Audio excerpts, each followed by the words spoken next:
Skyway Travel Tourism and Cargo oo ah shirkad aad u ballaaran sida magaceeda ka muuqatana waxay xambaarsan tahay inay ku qabato waxyaabo kala duwan oo aad jeceshahay haddaad tahay ruux kasta oo Soomaaliyeed iyo ruux kaleba oo ku nool meelo kala duwan oo dunida ka mid ah Star Group waxa hoos yimaada qaybo kala duwan sida Skyway Travel Tourism and Cargo sida Emirates sida British Airways sida Al Arabiya sida Qatar Airways sida Turkish Airline iyo dhammaanba shirkadaha waaweyn ee dunida iyo shirkadaha kale ee dayuuradaha ee Soomaaliyeed oo ah shirkadda qaybta ballaaran ee dhinaca duulimaadyada iyo tikidhada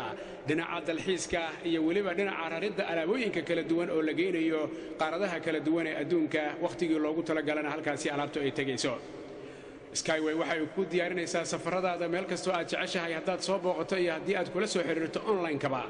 dalxiiska ayaan meesha ka maqnayn oo Skyway ay ku qabanqaabinayso inaad dalxiis ku tagtid goobaha ugu bilicsan uguna quruxda badan adduunkan aynu ku noolnahay iyo waliba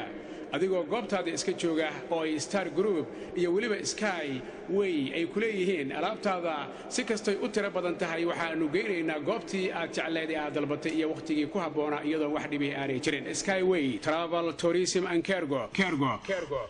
gudoomiyaha shirkadda ballaaran ee Star Group Cusmaan Cabdi Xasan ayaa ugu dambeystii waxa uu la hadlayaa oo u hambalyeynaya guud ahaanba shaqaalaha Star Group meel kastoo ay joogaan waxaan hambalyo u jeedinayaa dhammaan shaqaalaha Star Group oo runtii sida wanaagsan ay shaqada u soo wadeen iyo